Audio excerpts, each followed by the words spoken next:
हाथ जोड़ के विनती है, निष्पक्षता पूर्वक एक बार सिर्फ 1 महीने के लिए आप संत रामपाल जी भगवान के YouTube पे सत्संग सुनिए या फिर साधना टीवी चैनल पे प्रतिदिन 7:30 बजे से 8:30 बजे तक उनके प्रवचन आते हैं।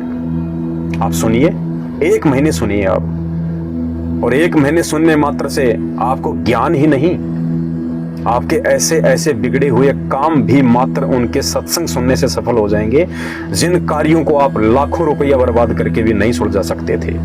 ये मेरा विश्वास है, क्योंकि मैं सन 2013 से उस पूर्ण परमेश्वर सतगुरु रामपाल जी भगवान की शरण में हूं। तो मैं आपसे विनती कर सकता हूं, जबरदस्ती नहीं कर सकता। मानना या ना मानना ये आपके अपने बुद्धि विवेक पे है। 1 महीने आप उनके सत्संग सुनिए, और विशेषकर सृष्टि रचना जो ऊपर आपको मैसेज में मिल जाएगी, या फिर आप YouTube पे भी सर्च कर सकते हैं, सृष्टि रचना संत रामपाल जी महाराज। समय समय पे दास आपको वीडियो बना के, आप लोग जो कमेंट्स मुझे करते हैं संत रामपाल जी के विषय में, उनका जवाब मैं आपको देता रहूंगा ज्ञान आधार से। और आप भक्ति मार्ग से आप जुड़िए। देखिए, ब्रह्मा विष्णु महेश या 33 करोड़ देवी देवताओं से हमारी कोई यारी नहीं है, आप और हमारी कोई दोस्ती नहीं है। ना हमने देखा, ना हमारे बुजुर्गों ने देखा, फिर भी हम उनको मान रहे हैं। क्यों मान रहे हैं? क्योंकि हम अपने बुजुर्गों से सुनते आए हैं, हमारे बुजुर्ग अपने बुजुर्गों से सुनते आए हैं। हमने केवल देखा देखी में उनको पूर्ण परमात्मा मान लिया, भगवान मान लिया। जिन शास्त्रों में उनकी वास्तविक स्थिति लिखी हुई है, उनकी जानकारी लिखी हुई है कि वे कहां तक के भगवान है, उन शास्त्रों का हमने अध्ययन नहीं किया। और वो अध्ययन ना कर पाने के चलते आज हम देखा देखी में, जिसको लोक वेद कहते हैं, सांप की लकीर पीट रहे हैं। उन शास्त्रों से तो हमें जानकारी हुई। हमारे बुजुर्गों को भी अगर किसी ने बताया होगा ब्रह्मा विष्णु महेश के बारे में, तो उन शास्त्रों से ही बताया होगा। देखा तो वर्तमान के किसी भी व्यक्ति ने नहीं है, ना ब्रह्मा को, ना विष्णु को, ना महेश को, ना राम को, ना कृष्ण को, ना 33 करोड़ देवी देवताओं को। तो शास्त्रों से ही जानकारी हुई। तो संत रामपाल जी उन्हीं शास्त्रों से आपको खोल खोल के ब्रह्मा विष्णु महेश जी, और केवल हिंदू धर्म की नहीं, मुसलमान धर्म की, जैन धर्म की, बौद्ध धर्म की, सिख धर्म की, ईसाई धर्म की, हर धर्म के धर्म ग्रंथ और उनके महापुरुषों की जानकारी दे रहे हैं कि उनको कहां तक का ज्ञान था। और उनके द्वारा बताई गई साधना यदि आप वर्तमान में कर रहे हो तो आपको क्या मिलेगा। आज अमूमन 90% समाज भक्ति करता है, चाहे वो किसी भी धर्म और जाति से जुड़ा है, फिर भी वो दुखी है, परेशान है। हम सभी देवी देवताओं की भक्ति करते हैं, फिर भी हम दुखी हैं। क्यों? या तो वो देवी देवता गलत है, या फिर हमारी भक्ति गलत है। तो वो देवी देवता गलत नहीं है, वो अपनी जगह ठीक है, लेकिन इन नकली संतों ने, नकली गुरुओं ने इस तत्व ज्ञान के अभाव में, क्योंकि शास्त्रों को समझना कोई बच्चों का काम नहीं है। ये शास्त्र वही समझ सकता है जिसने शास्त्र लिखवाए हैं। पूर्ण परमात्मा संत रामपाल जी भगवान, कबीर देव, वही इन शास्त्रों को वर्तमान में ठीक ठीक समझा सकता है।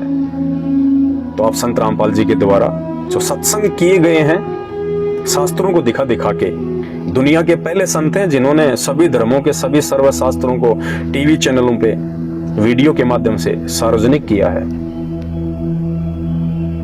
ऐसा अनमोल तत्व ज्ञान आपको संसार में कहीं देखने और सुनने को नहीं मिलेगा। तो सिर्फ 1 महीना आप संत रामपाल जी के सत्संग सुनिएगा, वरना ये मानव जीवन अगर एक बार आपके हाथ से छूट गए ना, घर वाले तो आपको लकड़ियां इकट्ठी करके आपको जला के या दफना के आ जाएंगे। कोई याद नहीं करेगा आपको, कोई याद नहीं करेगा। 10-12 दिन रो पीट के रह जाएंगे। उसके बाद तो जीवन ऐसे चलना है कि आज से पहले हमारे पूर्वज नहीं मरे, हमारे बुजुर्ग नहीं मरे, दुनिया मरती नहीं आ रही। कितने दिन लोग उसका शोक मनाते हैं, ऐसे ही 2 दिन आपका शोक मना लेंगे लोग। वो भी यदि आपने अपनी जिम्मेदारियां सही प्रकार से निभाई होंगी तो, यदि आपने एक पिता और एक पति का, एक बेटे का सही तरीके से फर्ज अदा किया होगा तो। वरना लोग तो शमशान घाट में कह देते हैं साइड में बैठ के कि अच्छा वो निकम्मा मर गया, शराब पी के रोज गालियां निकालता था। तो मेरी आपसे विनती है, ये मानव जन्म आत्म कल्याण के लिए मिलता है। ये सारा दिन गधे कुत्ते सुअर की तरह काम करने के लिए नहीं मिलता। अरे 2 टाइम की रोजी रोटी के लिए हम इतनी मारामारी करते हैं, इतनी झूठ बोलते हैं। एक बैल और गधा भी इतना नहीं कमाता, इतनी मेहनत नहीं करता जितना एक इंसान करता है। एक किसान खेत में बैल को दोपहर में 2 घंटे आराम दे देगा, लेकिन वो खुद भी घास पाड़ने में लगा रहता है। और एक दिन जीवन बर्बाद करके हम चले जाएंगे, इन बच्चों का पेट भरते भरते। इन बच्चों का पेट आप नहीं भर रहे। कहीं आपको ये गलत फहमी हो कि मैं मेरा परिवार पाल रहा हूं, मैं मेरे बच्चों को पढ़ा रहा हूं। अरे जिनके माता पिता जन्म लेते ही मर जाते हैं ना, उनके बच्चे भी IPS अधिकारी बनते हैं, IAS बनते हैं, बहुत बड़े बड़े अधिकारी बनते हैं। जब हम माँ के पेट में होते हैं ना, वो परमात्मा, वो विधाता उसी समय हमारे भाग्य का निर्धारण कर देता है, लिख देता है हमारी किस्मत को। उसके बाद चाहे माता पिता रहें या ना रहें, वो हमें किस्मत में लिखा हुआ मिलना ही मिलना है। कहते हैं मासा घटे ना तिल बदे, विधाता लिखे जो लेख। माँ के गर्भ में वो विधाता, वो कबीर देव, संत रामपाल जी भगवान जो लेख लिख देता है कि तेरी 60 साल की उम्र होगी, तेरे इतने बच्चे होंगे, तेरे पास इतनी संपत्ति होगी, उस समय तेरी मृत्यु होगी, तेरे जीवन में इतने सुख और इतने दुख आएंगे। कहते उस विधाता के द्वारा लिखे गए लेखों को कोई मेट नहीं सकता। मासा घटे ना तिल बदे, विधाता लिखे जो लेख। सच्चा सतगुरु मेट कर ऊपर मारे मेख। सच्चा सतगुरु ही उन लेखों को मिटा सकता है। आपके माँ के पेट में लिखे गए उन कर्मों को भी वो परमात्मा, वो विधाता, वो कबीर देव, वो संत रामपाल जी खुद यहाँ पे सतगुरु बनके, और जब हम उनकी शरण में जाएंगे, उनके द्वारा बताई गई हम भक्ति करेंगे, तो माँ के पेट में यदि हमारी मृत्यु 60 साल की उम्र में है या 40 साल की उम्र में लिख दी गई है, और यदि हम उसी विधाता की शरण में आ जाएंगे जो आज संत रामपाल जी के रूप में धरती पे आए हुए हैं, तत्वदर्शी संत बनकर, जब हम उनकी शरण में आ जाएंगे तो भक्ति करवाने के लिए वो परमात्मा उस 40 साल की उम्र में जो हमारा अंत होना था, उसके ऊपर क्रॉस लगा के 100 साल की उम्र प्रदान कर देगा। 100 साल की उम्र, ये परमेश्वर के गुणों में लिखा है।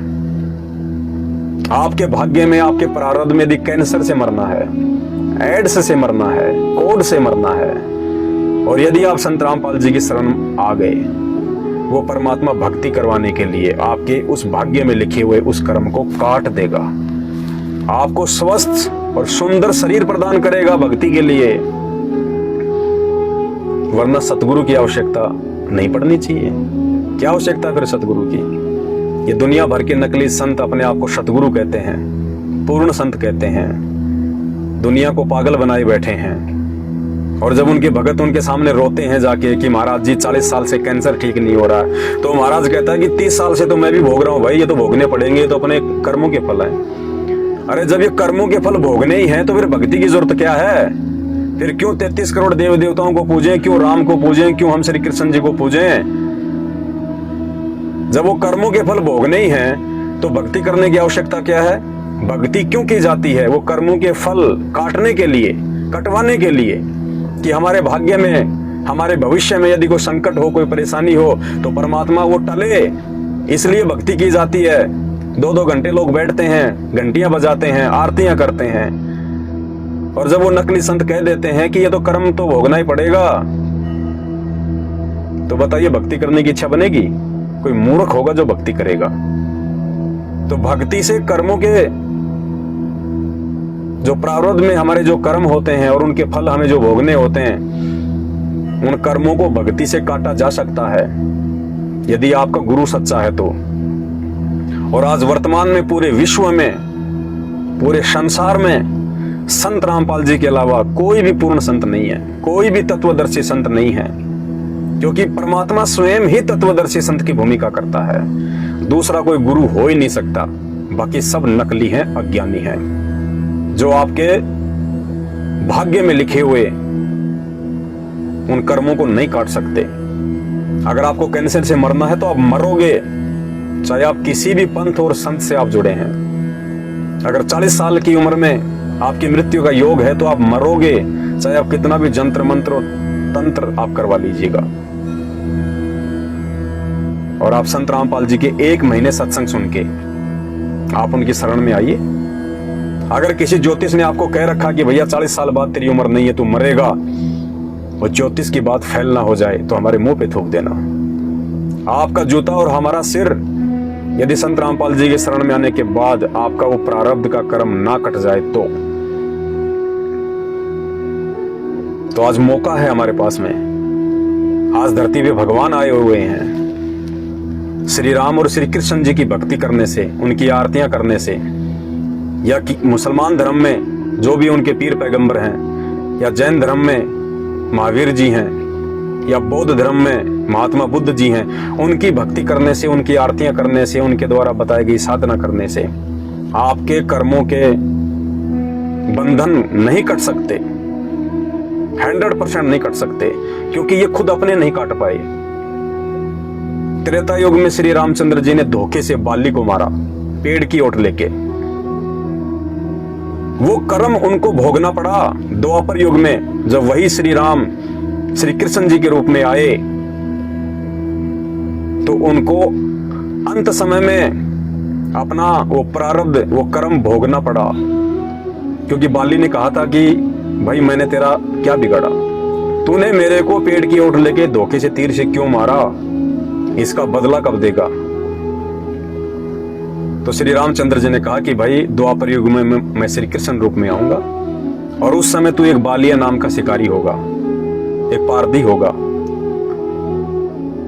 और मैं जंगल में एक पेड़ के नीचे पैर पे पैर रख के सोऊंगा, आराम करूंगा कुछ समय के लिए, और तू शिकार की तलाश में घूमता घूमता एक पेड़ की ओट लेके मेरे पैर में तीर मारेगा।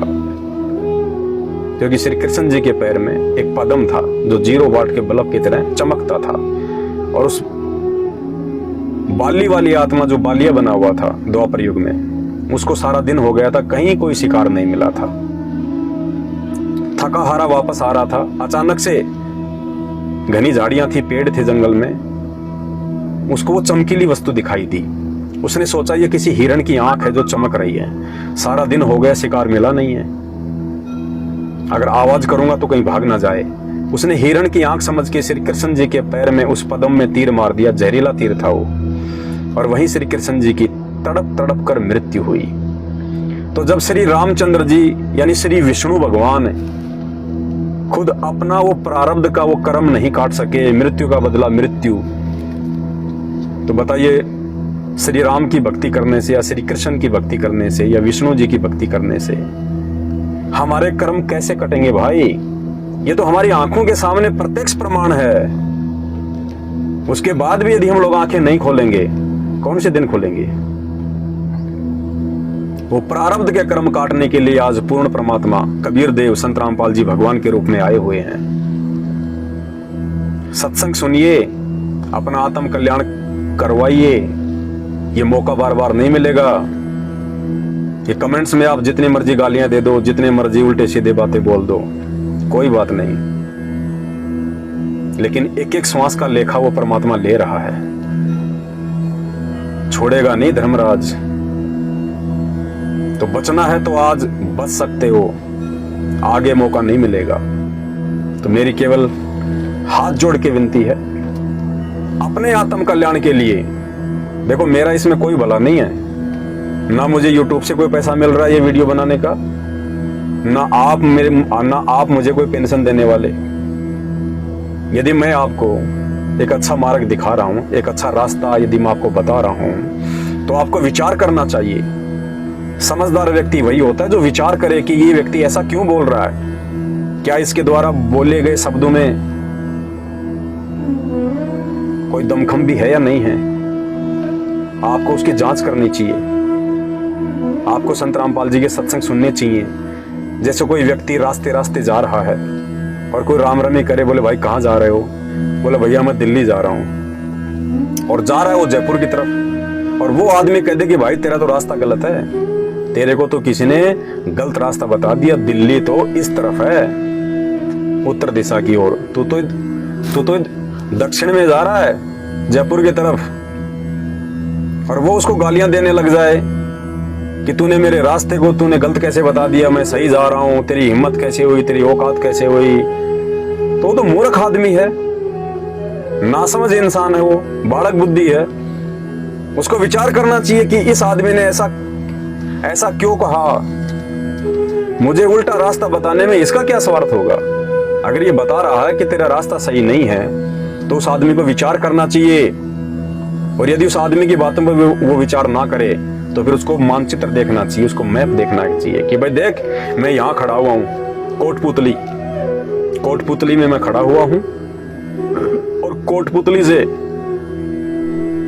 उत्तर दिशा में तो दिल्ली है और दक्षिण में जयपुर है, और मानचित्र आपको वही बात बता दे जो वो व्यक्ति बोल रहा है, फिर तो आपको उसका धन्यवाद करना चाहिए और अपनी दिशा को ठीक कर लेना चाहिए। तो वर्तमान में आप जितने भी भाई बहन हैं जो संत रामपाल जी भगवान की शरण में नहीं हैं, आप चाहे किसी भी धर्म और जाति से हैं, आपने चाहे अपने गुरु बना रखे हैं या नहीं बना रखे हैं, आप जो भी भक्ति साधना आप कर रहे हैं, चाहे कोई गुरु बना के या बिना गुरु बना के, आपकी वो भक्ति साधना दो कौड़ी की नहीं है। आपको 84 लाख योनियों में गधे कुत्ते सुअर बनाने से नहीं बचा सकती। आपके भाग्य में आने वाले संकटों से आपको कोई राहत नहीं मिल सकती। और यदि वो साधना करते करते भी किसी को लगता है कि मेरे तो सारे काम हो रहे हैं, तो वो भक्ति से नहीं हो रहे, आपकी किसी पिछले जन्म की भक्ति से, जो आपने कभी उस परमात्मा की शरण में आके 1-2 साल आपने की होगी, उस भक्ति के कारण आज आपके वो काम ठीक हो रहे हैं, ना कि वर्तमान वाली साधना से। जैसे लाइट आ रही है और किसी व्यक्ति ने अपना बैटरी को चार्ज कर लिया इन्वर्टर के माध्यम से, और यदि लाइट चली जाए तो भी इन्वर्टर से आपका पंखा भी चलेगा और आपका वो बल्ब भी जलेगा, और वो ये सोचे नहीं नहीं नहीं, और कोई ये कहेगी भाई साहब लाइट नहीं आ रही, लाइट चली गई, अरे लाइट कैसे नहीं आ रही, देख मेरा ये इन्वर्टर लग रहा। लाइट से नहीं चल रहा, लाइट से संचित जो ऊर्जा है उससे बैटरी चल रही है, उससे तेरे पंखे चल रहे हैं। वर्तमान में लाइट नहीं है तेरे घर में, तो वर्तमान में आपके पास में वो सत्य साधना नहीं है जिस सत्य साधना से आपके वो कर्म कटेंगे, आपका भविष्य सुधरेगा, आपके परिवार में खुशहाली होगी।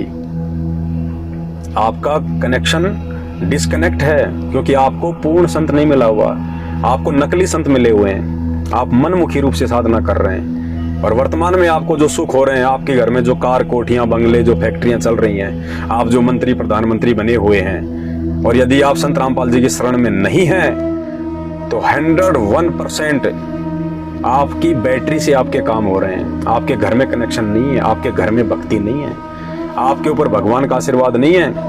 किसी जन्म जन्मांतर में जब कभी आपको मानव जन्म मिला हुआ था, उस समय आपने सच्चा गुरु बना के, और सच्चा गुरु केवल यही कबीर परमात्मा संत रामपाल जी भगवान आता चारों युगों में। आपने कभी न कभी इस परमात्मा की साल 6 महीने 2 साल 4 साल भक्ति की हुई है।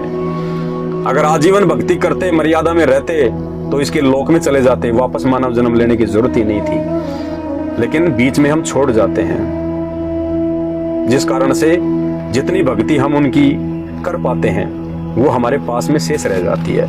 और जब कभी फिर हमारे को मानव जन्म प्राप्त होता है 84 लाख योनियां भोगने के बाद, तो जो हमारी बैटरी जो चार्ज होती है, जो भक्ति होती है हमारे पास में, उस भक्ति से हमारे सारे काम होते हैं। और हम सोचते हैं कि मैं तो गरीब नवाज की जो है दरगाह पे जा रहा हूँ, मैं तो वहाँ पे ये चद्दर चढ़ा रहा हूँ, मैं तो ब्रह्मा विष्णु महेश की साधना करता हूँ, मैं तो तिरुपति बालाजी जाता हूँ, मैं तो बाबा श्याम जी जाता हूँ, मैं तो सालासर के बालाजी जाता हूँ, मैं तो मेहंदीपुर के बालाजी जाता हूँ, मैं तो पद यात्रा करता हूँ, मैं रामदेवरा जाता हूँ, मैं कावड़ लेके आता हूँ। कुछ नहीं, कुछ नहीं, 0/0, उल्टे आप लोग पाप कमा रहे हैं। तो सत्य साधना वर्तमान में इस धरती पे केवल संत रामपाल जी भगवान के पास में है, और संत रामपाल जी भगवान को समझे बिना आप उनसे जुड़ नहीं सकते। तो संत रामपाल जी से जुड़ने के लिए आपको उनके विचार सुनने पड़ेंगे, आपको उनके सत्संग सुनने पड़ेंगे।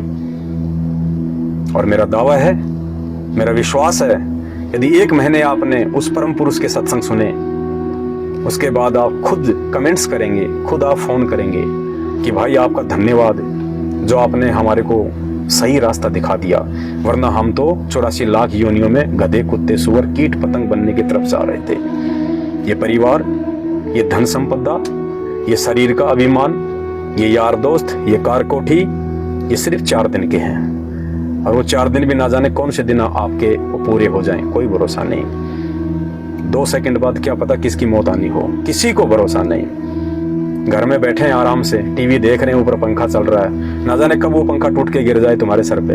है कोई भरोसा इस जीवन का? मिट्टी का शरीर है, मिट्टी का शरीर।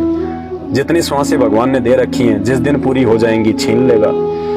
ना तुम्हारे बच्चे बचा पाएंगे, ना तुम्हारे द्वारा जोड़ी गई वो संपत्ति लाखों करोड़ों की तुम्हें बचा पाएगी। एक श्वास भी नहीं देगा धर्मराज, चाहे तुम पूरी धरती की संपदा दे दो उसको, वहां पे जैक और चेक नहीं चलता। उसके बाद जो तुमने कर्म और कुकर्म किए हैं बिना संत की शरण, बिना तत्वदर्शी संत की शरण में आए, तुमने उस धन संपदा को जोड़ने के लिए, खुद और अपने परिवार को खुशहाल बनाए रखने के लिए तुमने जितने भी कर्म और कुकर्म किए हैं ना, सबका लेखा लेगा वो। वहां पे वो बेटा बेटी भाई बंधु रिश्तेदार जवाई हमारे पाप कर्म बंटवाने के लिए नहीं आएंगे। जब वो गरम तेल के कढ़ाई में पकोड़े की तरह धर्मराज वो तलेगा, तो यहाँ से बेटा बेटी नहीं जाएंगे कि थोड़ा सा हमारे को तल दो, हमारे बाप को ज्यादा परेशानी हो रही है। खुद के कर्म खुद ने ही भोगने पड़ेंगे। तो उन कर्मों को